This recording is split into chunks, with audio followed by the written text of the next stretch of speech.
Ishiro Honda once said that the tragedy of monsters is the fact that they are born too tall, too strong, and too heavy. And at least in the context of the films, he was right. These attributes have led to Godzilla having many disagreements with the Japanese military. But at least in the context of pop culture, these attributes have led to the opposite for Godzilla. They've allowed him to prosper and produce 28 movies. But I want to analyze this and discover what it truly is about Godzilla that attracts people to him and why he's been so endearing. And the only way to truly do that successfully is to review every Godzilla movie ever made.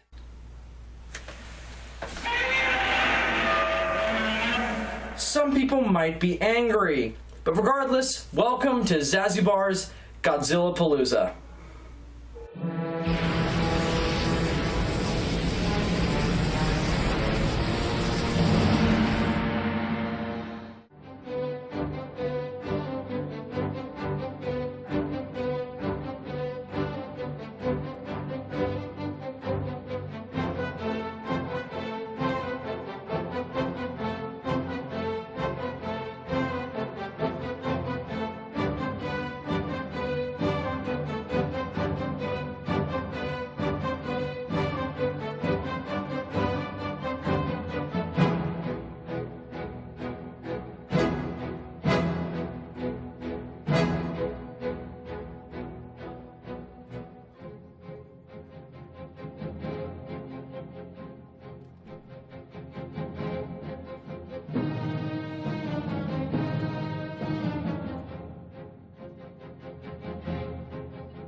Greetings, Showa Sisters. I am Zazubar, and welcome back to Godzilla Palooza.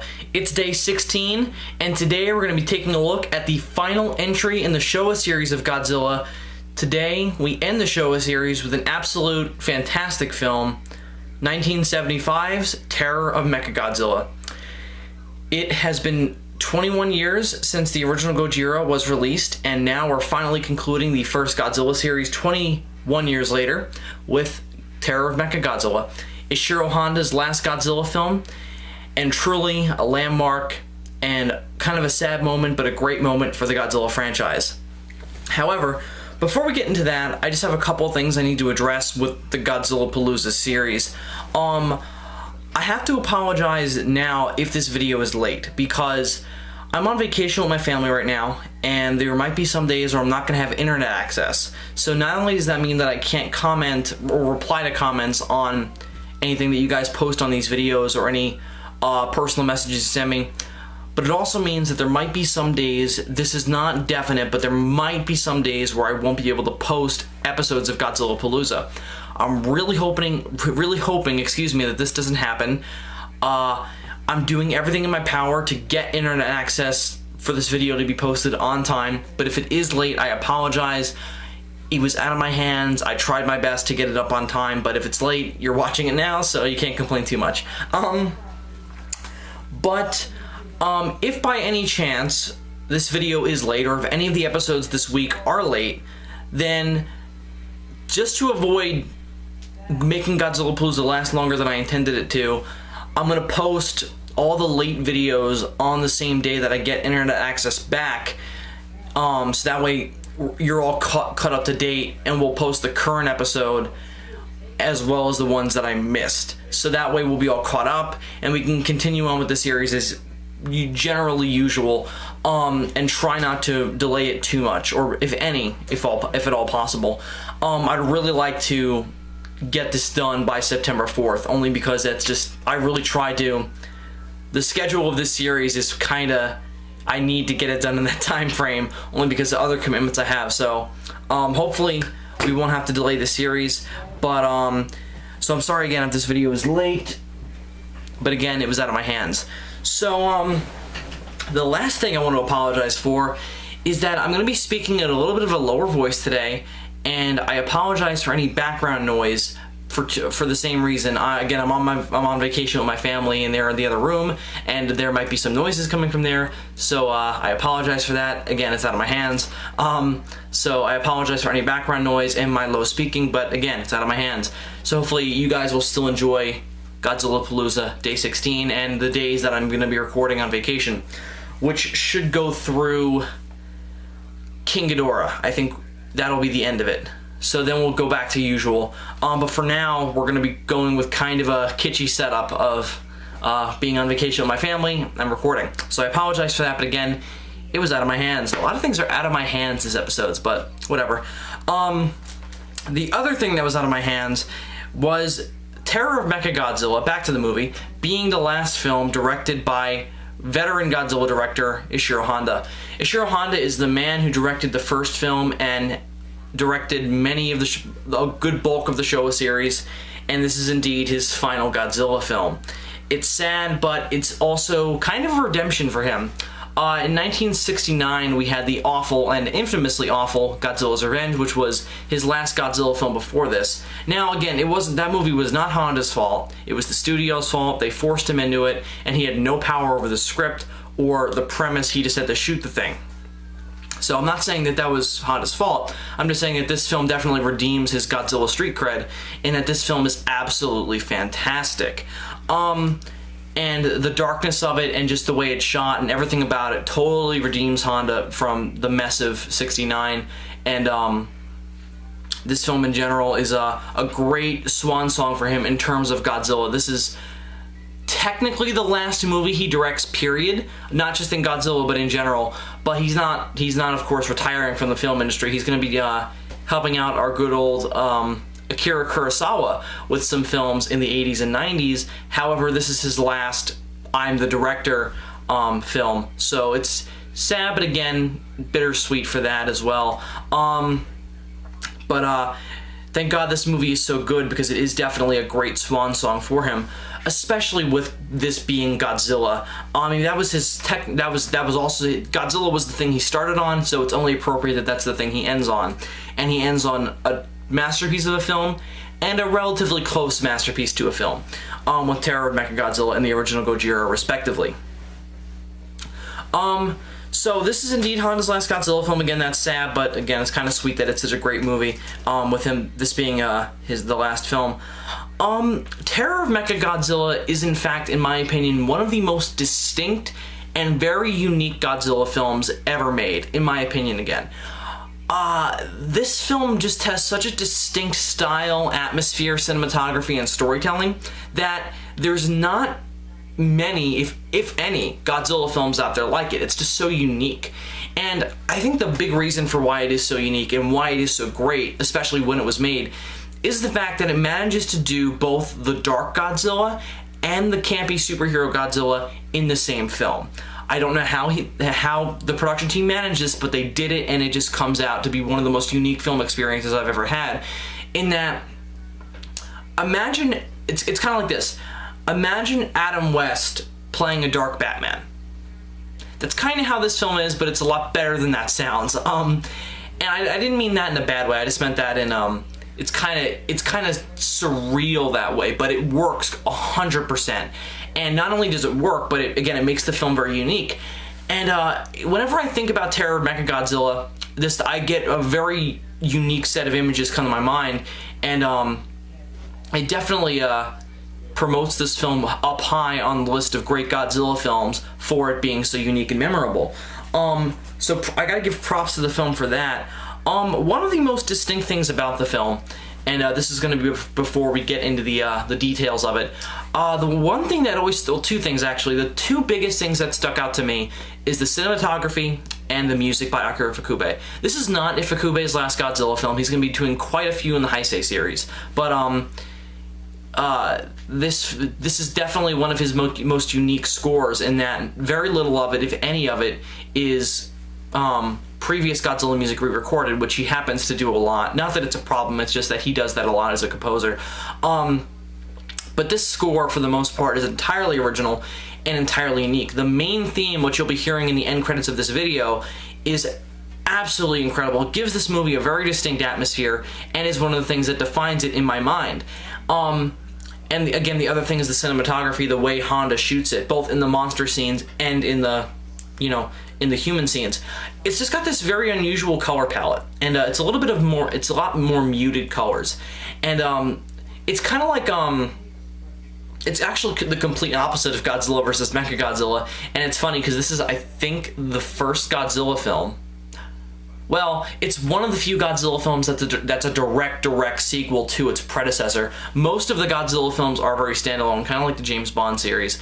And Terror of Mechagodzilla is kind of like Quantum of Solace to Casino Royale. Terror of Mechagodzilla to Godzilla versus Mechagodzilla. I'm not making any sense, I apologize. Basically, I just want to say this is a direct sequel to the previous one, and not a lot of them do that. And the fact that it is so different from the original is just very impressive, and it cements this film as a very unique film in my mind, in a sea of other Godzilla films. The other thing that really impresses me about Terror of Mechagodzilla is the fact that it had the great potential, and if we were following the production of this film today before releasing it, I think we would all be saying this is going to be a complete disaster, because not just in terms of Godzilla, but in terms of films in general, when you've got a franchise with a lot of standalone entries, with a lot of very unique film, kind of, Godzilla versus blank, about this particular monster, but you're doing repeating monsters in 2 films, you've got a great chance to have major sequelitis and make a movie that is just a complete disaster and is a poor imitation or just poor continuation of a previous great Godzilla movie.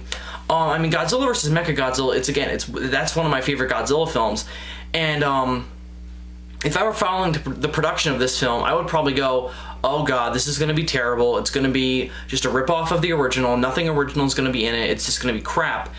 I would be totally wrong, because it astounds me about how original this film is, and how different it is from its predecessor, while also carrying over every major story element from that film and continuing its story. It's just so impressive to me. And also because it could have been just a major disaster and ultimately isn't. So Terror of Mechagodzilla is impressive for that as well. What's also strange is that the way the film presents itself, and this is a little similar to its predecessor, is that it presents itself as an extremely necessary entry in the Godzilla franchise, but more than that, it presents itself as a necessary sequel. Like, the original movie is benefiting from this continuation. This was a necessary continuation. Like, this is Act 2 of this 2-act story. And I really like that about it, because it feels very, like the original film felt in its presentation, it feels epic, and it feels like this is a major part of the Godzilla universe. And I don't just say that because it's the last film in the Showa series. I say that because it presents itself as such. So the film deserves props for that. And again, it's just a very impressive film to me. And in the fact of, it could have been a disaster, and it's very different from its predecessor. And it's just one of the most unique Godzilla films in my opinion. So with all that said about the film, let's get into the plot of Terror of Mechagodzilla. Terror of Mechagodzilla's plot, again, it's a complete 100% sequel to Godzilla vs. Mechagodzilla. Scenes from that film are presented in the opening credits, showing us Godzilla and Mechagodzilla's battles in that film. And this film continues on with the spaceman from the third planet from the black hole, god, I still love that name, returning to Earth with a new leader by the name of Mogul, and coming up with a new plan to conquer Earth by rebuilding a new Mechagodzilla, and also acquiring the assistance of an Earth scientist named Dr. Mifune, who has taken this dinosaur called Titanosaurus, this enormous Godzilla-sized dinosaur monster, under his control, and they ally with him to destroy Earth. And we actually get their motivations in this film, which I'll talk about in a little bit. Their motivations are that they want to destroy Earth and rebuild a new empire on Earth, because their planet is being slowly sucked into the black hole. So they need to, get out of there and establish a new home on Earth, which does add to the film's dark tone, but again, I'll get to that in a minute. So they get Titanosaurus, and they basically want to have the two, Mechagodzilla and Titanosaurus, team up to destroy Earth, kill Godzilla, so that way he won't get in their way, and destroy the Earth and build a new empire there. However, they are being foiled by Interpol, once again, though they're more of the main driving force in this film than they were in Godzilla vs. Mechagodzilla. And they're mainly being thwarted by two men, a marine biologist named Ichinose, who is chasing down Titanosaurus and learning all of his secrets and learning about Dr. Mifune and his daughter Katsura, who is a big part of the plot. His old college buddy and partner in this, who is an Interpol agent whose name escapes me. And they're just basically trying to stop the, well, they don't even know it's the spaceman yet, but they presume it is based on information about them and the fact of, they only invaded the first time a year ago, so it's still very fresh in everyone's minds. I also like how that's present. Like, it's not like some Godzilla films are where everyone seems to forget when an event happens and then we can just kind of reset so this story can be told. No, the whole invasion from last time with Mechagodzilla is still very much so on everyone's minds, and it isn't very difficult for everyone to accept that the spacemen are back. The plot basically comes down to Titanosaurus invading Tokyo for the first time in Dr. Mifune's attempt at proving to the spacemen that Titanosaurus is more of a worthy weapon than Mechagodzilla is, because Dr. Mifune, being a marine biologist, likes flesh over machine. Titanosaurus, unfortunately, is defeated by not Godzilla, but Titanosaurus gets a weakness. A weakness is found out about him, where basically he can be subdued by sonic waves, and also Godzilla being there, he whoops his ass and sends him packing. So Godzilla returns to the sea, a little confused about what happened, but he thinks he won anyway. And Titanosaurus goes back to the sea to get ready for the next battle. Meanwhile, the new Mechagodzilla is still being completed. And this all culminates in the aliens and Dr. Mifune and Katsura.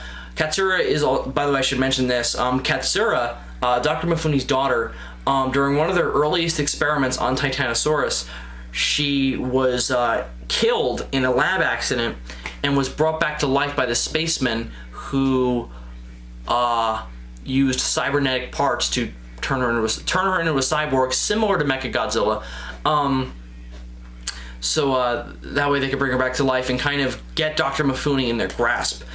So Katsura is used as both a controller for Titanosaurus, and then later on when she's injured in another, she's shot. She's shot by the Interpol agent. No, she's not. She's shot by a soldier during Titanosaurus and Godzilla's initial fight. That's actually the thing that leads to Titanosaurus being thwarted in that scene. Where she gets shot, since she's the controller of Titanosaurus, he's thrown a lot of whack and returns to the sea. Later on, the aliens rebuild her again, and this time they install her with even more cybernetic parts, so that way she acts as both the controller for Titanosaurus and Mechagodzilla. So then this all culminates in the second Mechagodzilla being completed, and the second Mechagodzilla teaming up with Titanosaurus to destroy Japan, presumably the whole world, though they only mention Tokyo in their plan. I don't know why, but whatever. So I presume that they are going to destroy the world. So Titanosaurus and Mechagodzilla attack Tokyo, and nothing can stop them. Interpol attempts to invade the aliens' base, but they find it empty except for some prisoners, and learn that the spacemen are about to blow it up because they don't need it anymore, because now their entire base is inside Katsura. All they need to control Mechagodzilla is her. So that's kind of clever, I think. And so the base blows up, and now there's nothing that can stop them, presumably. However, there is only one thing that can potentially stop Titanosaurus.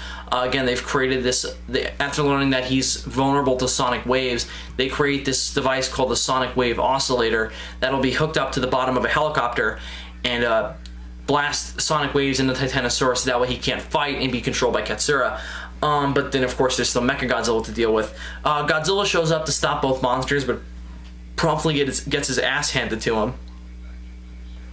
And a fantastic fight is underway, and Godzilla doesn't really have to worry about Titanosaurus because Titanosaurus is being subdued by the sonic waves, but he has to deal with Mechagodzilla. So Godzilla and Mechagodzilla have a pretty decent fight.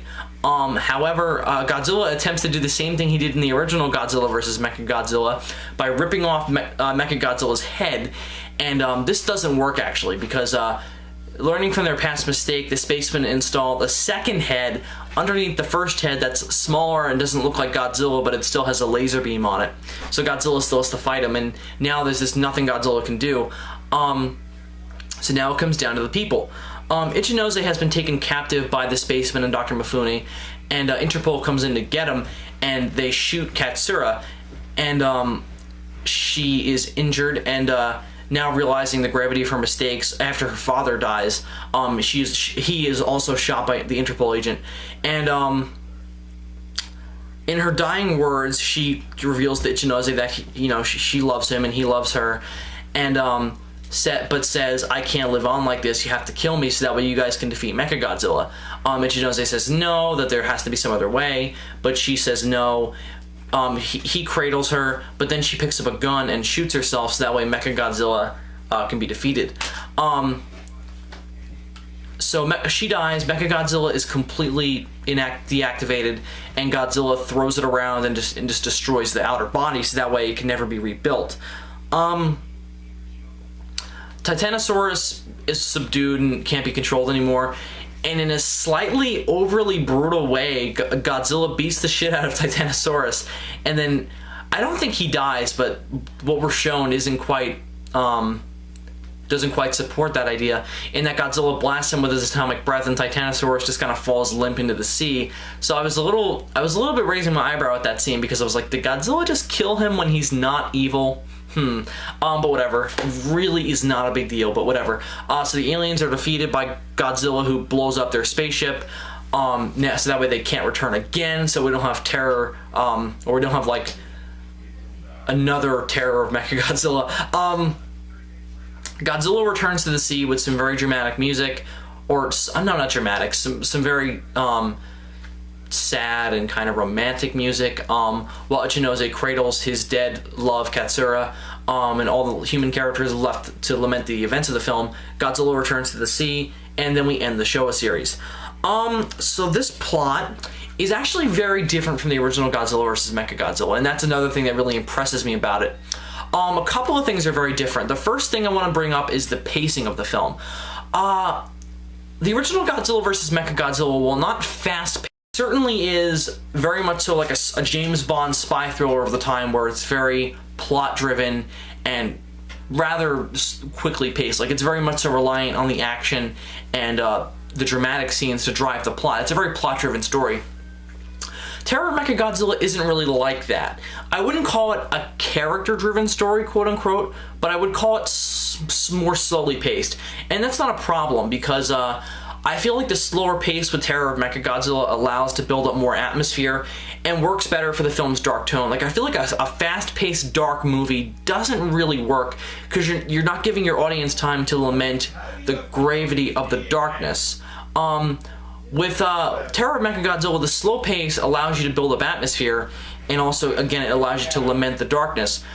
But the other thing about the plot is that the thing that keeps it fun and not overly depressing, though it does border on that, which I do like, is that we still have all this out there sci-fi stuff, and the story is still quite out there and entertaining. It's just not as quickly paced and James Bond-esque as the original Godzilla vs. Mechagodzilla was. And again, that's not a problem, it's just different, and I like it better for this particular film because it works better for the atmosphere. So I like the slower pace. I think if it was fast-paced, it wouldn't be as effective, and also I feel like if it was fast-paced, the film wouldn't work as well as being distinctly different from the original. Like, I feel like if it was fast-paced, it would be almost not a carbon copy, but too similar to the original for me to give it the score I'm going to give it. So I do really, really like the plot, and I like the pacing. The other thing I really like about the plot is the tone. I already basically talked about it, but I just want to talk about it a little bit more in detail.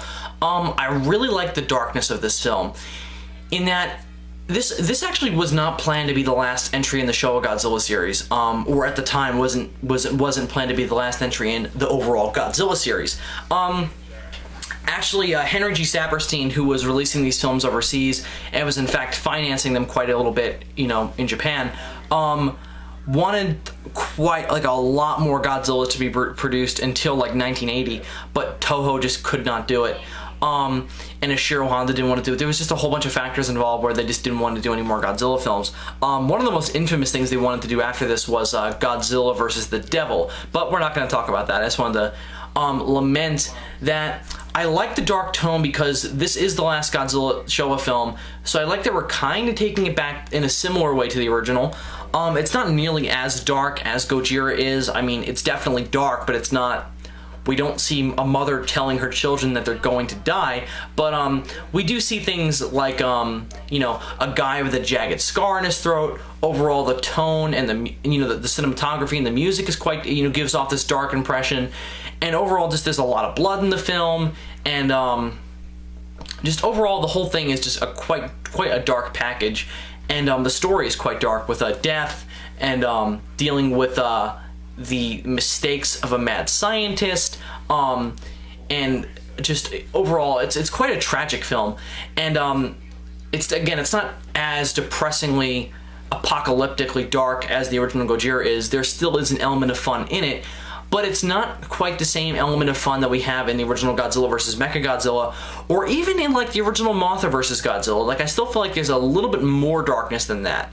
Like, there is still that element of fun, but it's not the central driving force. So I like that because, again, this is the last film, and bringing Honda back was the only way to bring back that darkness. So I like the darkness, and it just works for the epic tone and works for this being the last Godzilla film.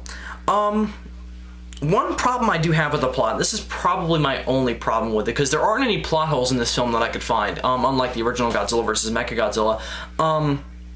I couldn't find, again, I did actually look, but I couldn't find anything that I could really bring up and would be not nitpicking. The only complaint I have with the plot, and I can't really deduct points for this because the film isn't called this, but Godzilla's not terribly integral in the story.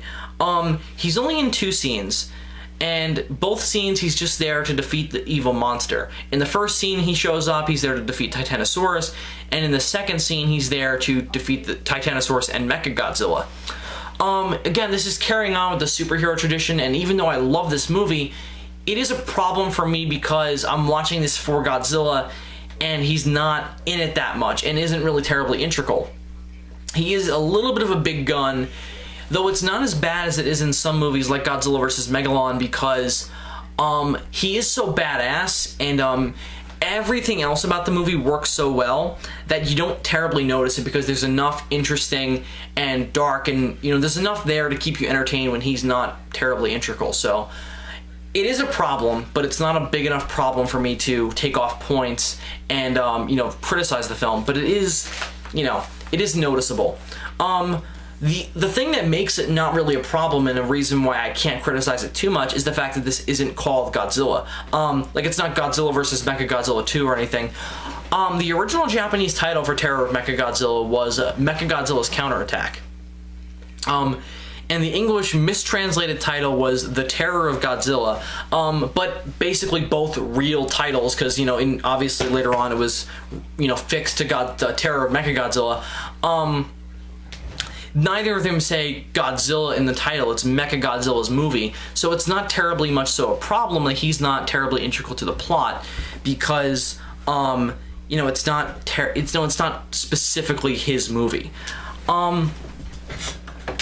And he's not top billed, so it's not a huge problem. Again, it's a little noticeable, but not a huge problem. So I love the plot. I think the slow pacing is a great idea, and I love the tone. And I still like how we still have campy elements that aren't presented as campy. So I think the plot is great, and the pacing is a great idea. So let's talk about the human cast. I think they're very interesting and definitely likable. Unlike past Godzilla casts, though, especially recently, they don't have quite a sense of humor to them. And this isn't really a problem, it's just that Jun Fukuda isn't on the franchise anymore. And Honda didn't really do this in his films. He did it in small ways, but not in the ways that Fukuda did it. In that there's not a lot of comedy in this film. And again, that's not a problem, it's just it makes the characters a little bit less personified. Ichinose is likable and interesting, and I think he's very much so charismatic. He's just not, humor can oftentimes give another depth to your characters, and since he doesn't have any, not necessarily jokes, but anything humorous about him, it does it gives him not a terrible amount of personality. And there really isn't any humor in the film at all. It is overall a very, very serious film. Again, that's not a problem. It just leads to the people not being very personified. But they are interesting and they are likable, and you enjoy following them. You just don't, they're just not quite as personified as past Godzilla casts have been.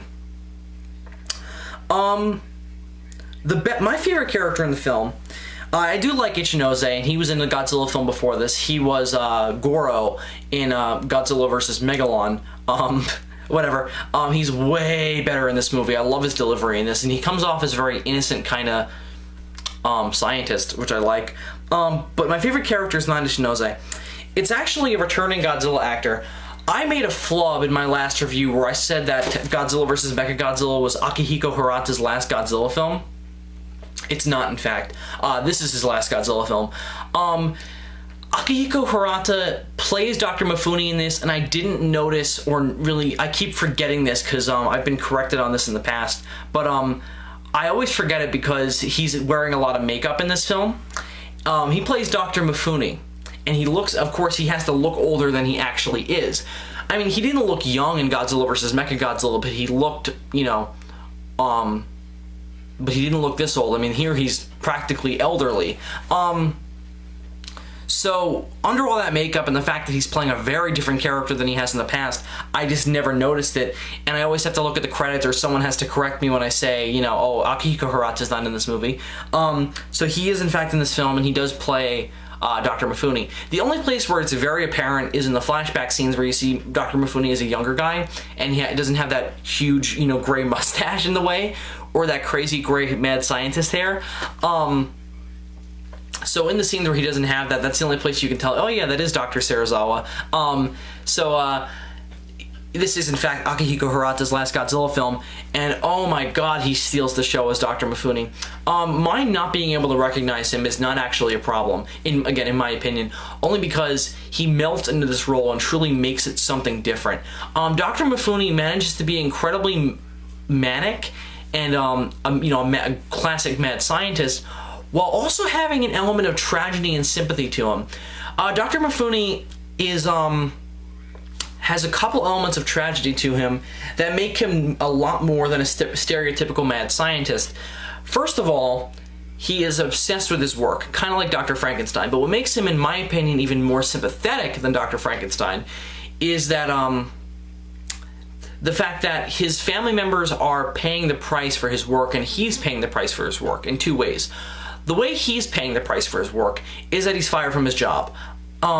He's potentially going to win the Nobel Prize for his work with marine biology. By the way, what he does is he studies marine life and is proposing this absolutely brilliant idea for an underwater sea farm that will allow them to produce marine life, fish and such, so that way we don't have a food shortage.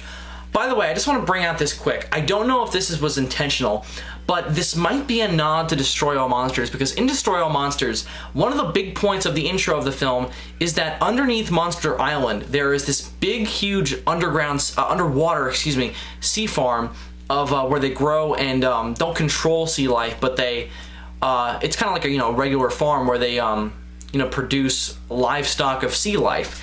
And that's Dr. Mifune's idea in this film. And since this film takes place before Destroy All Monsters, I suppose that's kind of a nod to that, and that this is where that started. So perhaps accidental, but maybe not. That they're both Honda films, but I thought that's funny and worth bringing up. So the sea farm, I guess, started in this. But anyway, it's not terribly important. Back to Dr. Mifune. the thing that makes him tragic and sympathetic and ultimately likable is the fact that he was fired from this very, very pristine and very promising job just because he thought that there was a dinosaur living under the sea that he could control. And immediately after he brought that out and said, hey, I've got this dinosaur I can control, he was immediately fired from his job and left, basically to rot as a scientific recluse. So he's totally kicked out of the scientific community and becomes a recluse, and now this promising future he had is totally thrown down the toilet. So now he's just stuck with his lab in his basement and his desire to control Titanosaurus. So I mean, that's a cruddy existence. It's actually quite similar to Dr. Serizawa, well, a little bit, in that he doesn't go quite. I mean, Dr. Serizawa wasn't this evil, or evil at all, really. In that Dr. Mifune decides to, damn himself in order to stand up, in order to fulfill his destiny, and that's his big tragedy, and very similar to Frankenstein. The second tragedy I find to make him even more sympathetic because it's a much more personal tragedy. Sure, you get kicked out of the scientific community, you lose your future. Yeah, that's a problem. Here's the bigger problem, especially, personally, and this is the real thing that's going to ruin your life. Your family. Dr. Mifune has a wife and child, and because of his abandoning this promising future and instead opting to go for this dinosaur thing, his family is damned to a life of poverty and hatred. Everyone mocks them.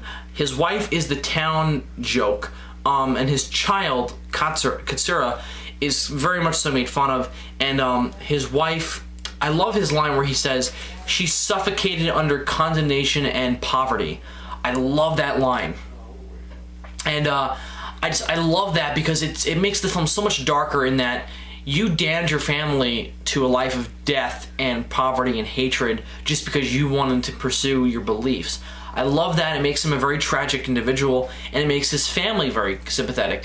This also adds into Katsura because I like how Katsura is also affected by this in that, yeah, his wife died of, just kind of stress in a way of, oh my God, everyone hates me and, we live in a life of crap. So I like that. But the other one for me, and also this adds into another character, Katsura, is that he loses his daughter to his ambition. She dies in a lab accident and is turned into a cyborg freak because of this, who's just a tool of these aliens. So he gets an element of tragedy for that. And I like how he doesn't just go along with this. Like, he's just like, oh, ha ha ha, at least I'm getting what I want. No, he shows concern. He weeps on his daughter's cybernetic body and just breaks down crying. So I really like that, and again, it makes him a very tragic individual. And it really elevates him above the stereotypical mad scientist thing. By the way, I apologize in advance for the length of this review. It might be a little long, because I actually have a lot to say about it. So I love Dr. Mifune, and his tragedy in the end becomes Katsura's tragedy, makes her a very sympathetic and tragic individual as well. This film in the end is very tragic. It has a very tragic and also has a very tragic ending with Katsura, having to commit suicide to save the world, and Ichinose losing his one love to save the world. So it's a very tragic film, and I like how the Godzilla series or the Showa Godzilla series is ending on that note because it started with that note. So I do really, really like that. I like again, I like that. So I like Katsura, and I love Dr. Mifune. He's one of my favorite Godzilla characters now. After seeing the Japanese version, because I'll admit this was in fact my first viewing of the original Japanese version, and if at all possible, buy this version. Because there are two ways you can get this film, and they're both quite easy to get. One is the classic media release of the film, which is the English cut, and the other way is to get the Toho Masterworks edition, which is also classic media, but this is their re-release. This is in their Toho Masterworks line, and that version, that disc of the film has both the original Japanese cut and the English cut. Get the Toho Masterworks version. The American version is just crap. There's an interesting addition to the Toho Masterworks version of the English dub, but the classic media version is just garbage. And overall, it's just a terrible dub of the film. All the darkness of that version is cut out, and actually, you know what, I'm going to talk about it later. I'm sorry for going into it now. But the original Japanese cut makes all the characters more tragic, and the film is just darker. I want to talk about the American version at the end. So I want to talk about the aliens a little bit briefly. The spacemen from the third planet from the black hole. Again, they get their motivations in this film, which I do ultimately like. It's a little similar to the cockroaches from Godzilla vs. Gigan. But I like the way it's perceived more here. Like, with the film's darker tone, you get the gravity of it more. And I really like the alien commander Mogul's line where he says, our home world is nearing its end. And the look on his face is not one of tragedy, but one of solemn restraint. Almost like he's holding back sadness. My only problem with their motivations is that I wish it was played up more. Like, it does ultimately, in the end, just feel like they're trying to conquer the world for the sake of conquering the world. Yes, we get that motivation. Yes, it's expressed in one scene, but it's not with the rest of the movie. Like, it just feels like, oh, we forgot to do that in the original, so let's give them it here. But it's not developed, and it just comes off as an excuse for them to try and conquer the world again and make their attempts seem more desperate. I wish it was played up more. It's not a huge problem, only because it wasn't really in the original film. But I at least like that it's there here. I just wish that it was played up more, and the aliens weren't as kind of stereotypical with that motivation. Aside from that, though, I really like the spacemen from the third planet from the black hole in this film. In fact, I like them a little bit better than I do in the original Godzilla vs. Mechagodzilla because they have more of a personality in this film. In the previous film, they were just kind of badass and awesome. In this film, they're really scary. I mean, there's a scene where you just see Mogul whipping the crap out of a bunch of his men just for failing to capture a prisoner. And overall, they cut the vocal cords out of all their prisoners. It's just it's great, and it adds to their threatening level. They're one of the most threatening Godzilla alien races. So I really like that about them. I just wish that their motivation was played up more. So let's talk about the monsters now of Terror of Mechagodzilla. There are 3 of them again. Well, there were 4 in Godzilla vs. Mechagodzilla, but there are 3 main ones in the final fight. And Gyros was only in a couple scenes in the original. So with Terror of Mechagodzilla, the 3 monsters are, of course, Mechagodzilla, the new monster Titanosaurus, and of course Godzilla. So let's discuss Mechagodzilla first. We'll save Godzilla for the end this time, since this is the last appearance of him in the Showa series, and this is the last superhero appearance by him. I want to kind of focus on that. So let's talk about Mechagodzilla quickly, since I don't really have much to say about him. Despite this being his film, he really doesn't have a lot of screen time. And this bugged me when I did my ZMMR on the film, and it still is a little bit disappointing, but he has enough presence and badassitude that you don't really feel like he's missing. You just feel like, oh, we didn't really get to see too much of him in action, and overall his appearance wasn't too different from the one he had originally. So I do really like him in this movie. He's still very badass. He's still very threatening. I just wish that he had more screen time. But it's not a huge problem because he gets plenty to do at the end, and he's just a badass. And I like how built up he is. Like, his coming back is a big deal. In that, I really like the scenes of him being fixed up in the alien base. So I really like Mechagodzilla in this film. It's just that he's not different really at all from his original appearance. So let's talk about Titanosaurus. Titanosaurus is, of course, a new addition to the Godzilla series, and this is unfortunately his only appearance. Titanosaurus is awesome. Titanosaurus is basically just a giant dinosaur, a little bit similar to Godzilla, but not as, not mutated. But my favorite aspects about him are his roar, his overall appearance, and his powers. He doesn't have anything too special. He basically just creates windstorms from his tail. But again, the thing I love about him is his roar. I love that roar.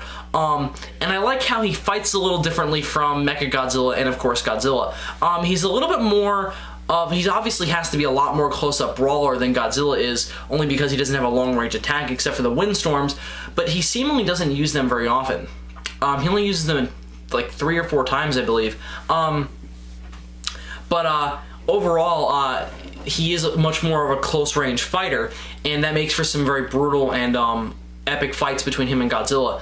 Him and Godzilla's fights in this film are probably my favorite monster fights in this film. Godzilla's fight with Mechagodzilla at the end is just okay. His fights with Titanosaurus are the thing that really makes it impressive. So Titanosaurus is awesome. I wish he had more appearances, but we gotta stick with what we got. So again, the thing I love about him the most is the roar. The other thing I really like about Titanosaurus is that he's not just a monster. That there is a little bit of an element of tragedy to him in this film as well, as there is to Katsura.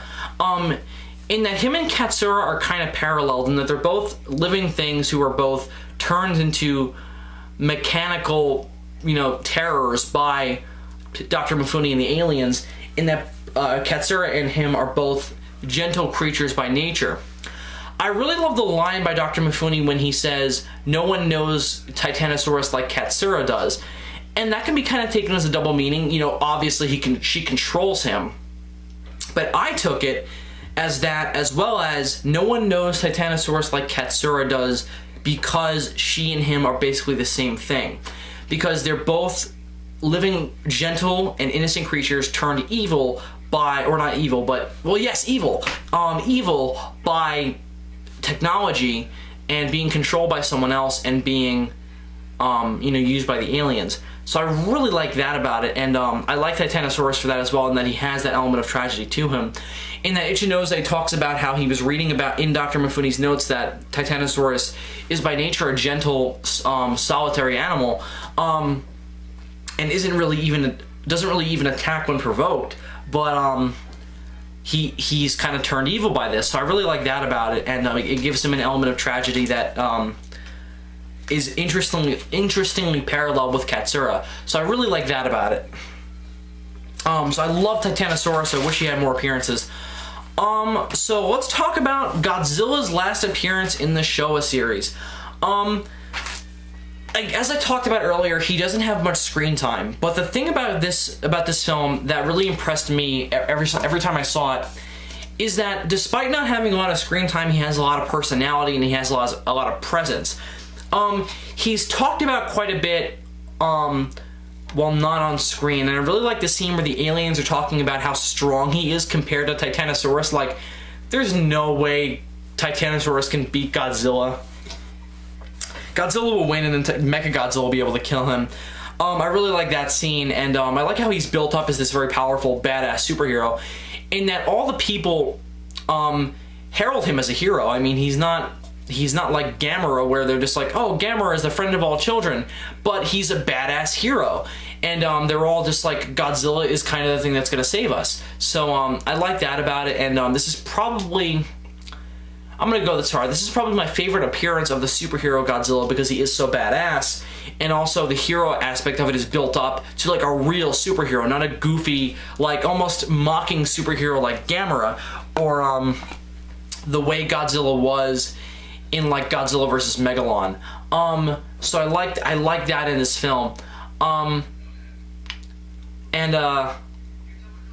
also like he's also very badass in this film. His appearance is slightly better than well, not slightly, it's drastically better from his appearance in Megalon. Where that, again, it's the same suit and the same design, just the head is different. And it keeps getting better with each film. It was great in Godzilla vs. Mechagodzilla. It's even better here. In Megalon, it looked terrible. In Mechagodzilla, it looked cool. And now we're in Terror of Mechagodzilla, it looks awesome. I love the suit in this film. And I love the head on the thing. It just makes Godzilla look very badass. And that's also with the way it's shot. With a very darker and grittier tone, and more darkness and more badass shots of Godzilla. It makes the suit look good, and it makes Godzilla badass with little screen time. So good work on Honda and Teruyosu Teruyoshi Nakano, I believe. Nakano is, I believe, is his name. Nakano, I'll just call him because I keep forgetting his first name. I think it's Terioso, but whatever. Nakano, we'll call him. And Nakano know how to shoot this suit to make it look badass. So I love Godzilla in this film. One of his most badass appearances. Despite not having much screen time, he has a definite personality and one of his most badass appearances. So let's talk about the effects in general. Since we've been dealing with Destroy All Monsters, they're done by by Eiji Sabraya's underling, Nakano. I keep forgetting his first name. Teruyusu Nakano, I believe is his name. Again, we'll just call him Nakano. I apologize. I keep forgetting his first name. I know it begins with a T and ends in a No. I just don't know the middle parts. So Nakano was took up the mantle from Eiji Sabraya in 1968 when they did Destroy All Monsters, and he just keeps getting. I keep liking his work every time I see it. It keeps getting better and better. Especially in this film. This is definitely the glory of him. He did very good in the first Mechagodzilla as well, but this one, it's just it's excellent. All the effect shots are great. They're very elaborate. I love the monster battle scenes. They're some of the best in the later Showa series. In fact, probably the best monster fights in the later Showa series. And overall, Mechagodzilla looks even better than he did in the original. He looks more like a robot. And the Godzilla suit looks better. Titanosaurus is awesome. The scene where it's Mechagodzilla, Titanosaurus, and Godzilla fighting in Tokyo, the amount of explosions and the windstorm blowing buildings around, it's just badass. And is one of my favorite Godzilla fights, especially in the Showa series. So Nakano's work is absolutely fantastic, and it's some of, if not his best work. So I love Nakano's work in this film, and overall I love the effects. So Terror of Mechagodzilla is an absolutely fantastic film. One of the best of the late Showa series. And actually it's probably my favorite of the later Showa series, and definitely my favorite, no, it's not. It's my favorite of the later Showa series. I like it even better than the original Godzilla vs. Mechagodzilla. They're both two of my favorite Godzilla films. I like this one slightly better, only because it's got a darker tone. Honda's just a better director than Fukuda ever could be.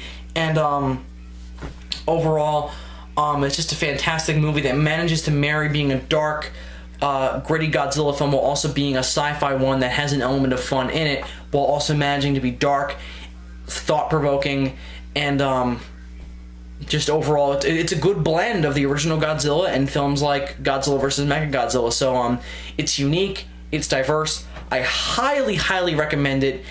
And since I can't really find a fault with it that ruins the movie, I'm gonna give Terror of Mechagodzilla a 5 out of 5. I think it's a fantastic movie, one of the best Godzilla films.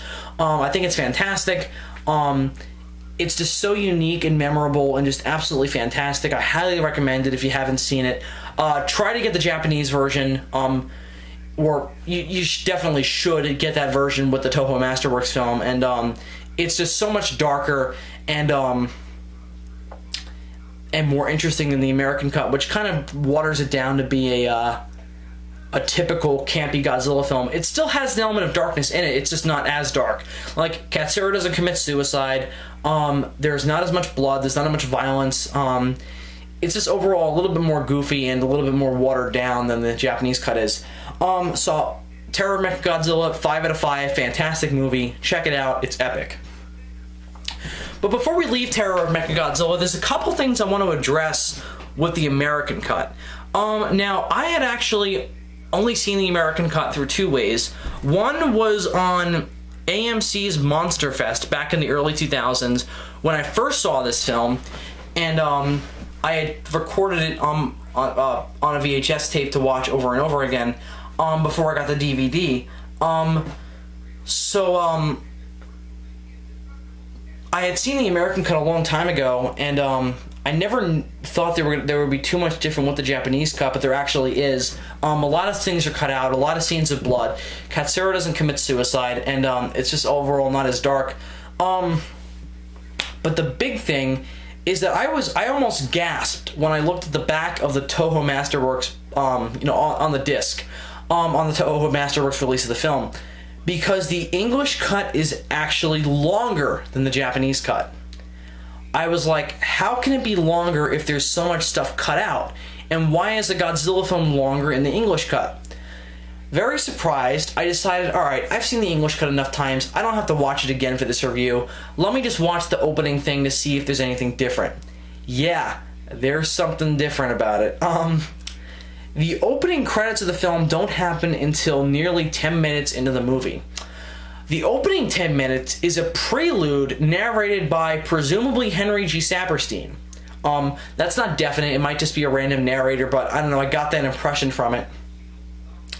And the opening is a bunch of stock footage from Godzilla vs. the Sea Monster, Invasion of the Astro Monster, and Son of Godzilla, and Destroy All Monsters, and Godzilla's Revenge. I keep adding them. So there's 5 Godzilla films that have stock footage used in this little prelude, and the whole point of it seems to basically be to chronicle the life of Godzilla, and mainly to chronicle Godzilla's overarching character arc of the Showa series that I already talked about. It starts with the revenge-driven monster. It starts with that. Then he starts talking about how when aliens first started invading with Ghidorah, and he doesn't even mention Ghidorah. When aliens first started invading the world, he had to team up with the humans and became a hero. And then it basically chronicles his character arc. It's interesting. My problem with it is long.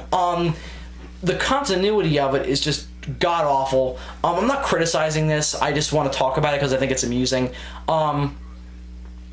In that this little prelude, only showing stuff from those 5 films, none of the original Gojira is used. None of Godzilla King of the Monsters is used. So when he's talking about how Godzilla attacks cities, he's showing footage from Invasion of the Astro Monster where Godzilla was under mind control.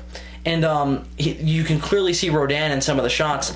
The other thing, the reason why it's wrong is the way they set up the terror of Mechagodzilla. Because the ending of the prelude says, in an attempt to finally take over Earth, the aliens finally decided, okay, let's just build a robot Godzilla, and that sets up terror of Mechagodzilla. Here's the problem with it. One, the aliens are showing are the Exilians. Excuse me, we'll get to Exilians. The people of the planet X from Invasion of the Astro Monster. And they're saying that they're the ones who are gonna take over Earth with Mechagodzilla. No, it's the people. It's the spacemen from the third planet from the black hole.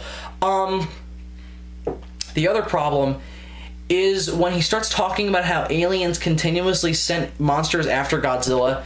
He's showing footage of Godzilla fighting Ebirah and Godzilla fighting Kumanga, which were Earth monsters. The only alien monster he shows is Ghidorah, and he doesn't even say his name. It's a strange thing. If you haven't seen it, watch it, because it's amusing. But it's also kind of cool to hear someone basically summarize the entire history of Godzilla in 10 minutes. So it's cool, just not accurate. So check it out for that. Otherwise, that'll about do it for this review of Terror of Mechagodzilla. Again, I highly recommend it, 5 out of 5. It's a fantastic movie. So now that we're out of the Showa series, now we're going to move on to the reboot of Godzilla, which completely ignores all these shenanigans of aliens and all such. When we get into the next Godzilla series, the Heisei series. When we start and jump forward 9 years to 1984, when Toho rebooted the franchise with 1984's The Return of Godzilla. I'll see you guys tomorrow for that review. Sayonara.